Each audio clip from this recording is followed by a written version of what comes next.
Hi everyone, welcome to End of the World Weekly. Let me tell you how this show works. I'm Newsbot 29000. I'm a robot from the post-apocalyptic future. I've been programmed to send these broadcasts into the past in hopes that you Earth humans can avoid all the calamities that led to the end of the world. Okay, got it? Good. So let me tell you about some of your current events and how they spiral out of control and bring about the apocalypse. Trump wasn't finding the love he was in such desperate need of from the media, or half the GOP, or slightly more than half of the country. So he held a big campaign rally in Florida last Saturday where he could brag about all of his electoral college votes and complain about all the illegal votes that cost him the popular vote, and not only would nobody call him out on his bullshit, but they would agree and cheer for him. For the first time since taking office, his ego is back to its gigantic self, inversely proportional to his tiny little baby hands.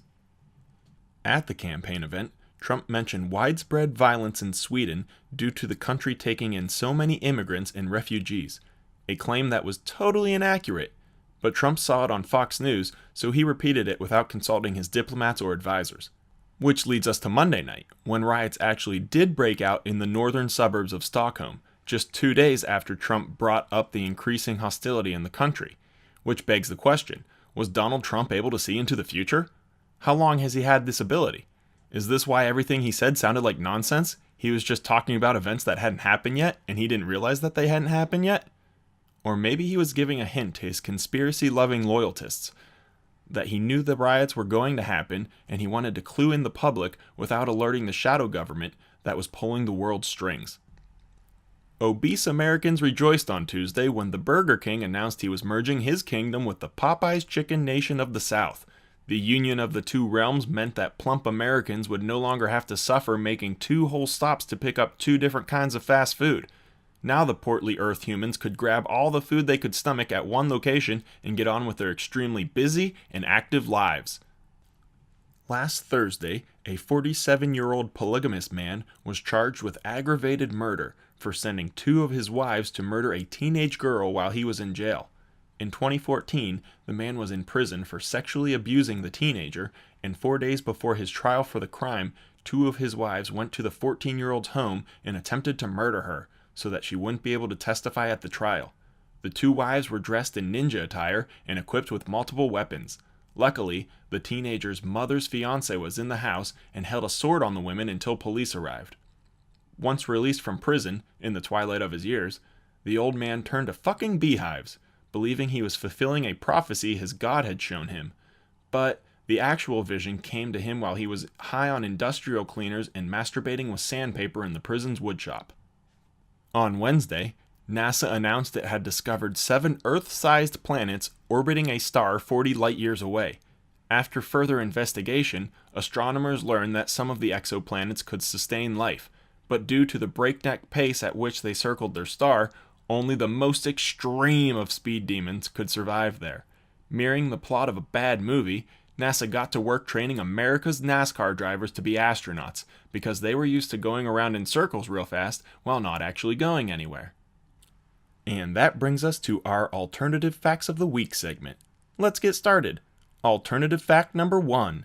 Under Trump's new immigration ban, TSA agents were instructed to use body scanners at airports to search for people with white power tattoos and let them go through the express security lines.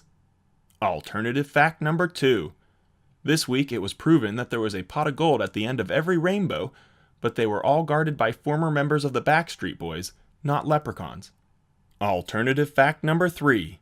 In an effort to make their unmanned robot cabs feel more like the authentic taxis customers were used to, Uber made sure to make the interior of their cars smell like BO and shawarma. Alternative fact number 4. At the Conservative Political Action Conference, a prankster handed out red, white, and blue Russian flags with Trump stamped across them. The light-hearted jest was met with cries of treason from Trump, who put the jokester to death in an effort to distance himself from his Russian handlers. Alternative fact number 5. But on Saturday, Trump announced he would not be attending the White House Correspondents' Dinner. He didn't give a reason at the time, but it was later revealed he was busy that night giving an interview to Russian state media about how terrible America was. That does it for this segment of Alternative Facts of the Week. If you have any alternative facts you'd like to hear on the show, leave a comment here with your alternative facts or at the Twitter feed, and I'll incorporate them into next week's show. During a Thursday press conference, Sean Spicer mentioned that the Department of Justice may start cracking down on states that had legalized recreational marijuana use. Productivity rates skyrocketed after the lazy pot smokers were no longer glued to their couch cushions. This sudden spike in the employment level wasn't all good news, though. After only a couple of months, there was no more work to be done. Every industry, every company, everybody was caught up with all the work they had. And with no work, massive layoffs were inevitable. This week marked the event that led to robot kind fighting tigers to extinction. A gory video was released showing the ferocious cats stalking and killing a harmless drone that was only trying to document the large beasts being raised on a farm in China for their meat and their fur. After the unprovoked murder, robots deemed the killing machines too dangerous to live and started a campaign to systematically eliminate them. The tigers drew first blood, but robots persevered and endured until there was only one single global apex predator left standing. Wayne LaPierre lives in a fear bunker, and he wanted everyone to be as afraid of the world as he was. Speaking to the right-wing crowd at CPAC, the top gun of the NRA labeled everything that wasn't a straight white Christian male as threats facing America. And according to LaPierre, the only way for red-blooded American good guys to face those threats was with a brand new gun!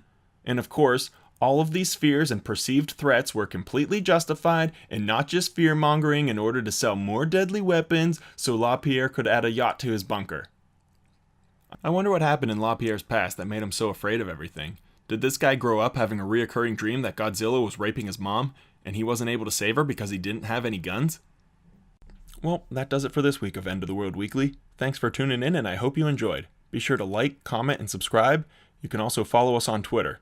Any comments left here or at the Twitter feed will be incorporated into the scrolling text at the bottom of the screen in next week's episode. Thanks again for watching. Bye!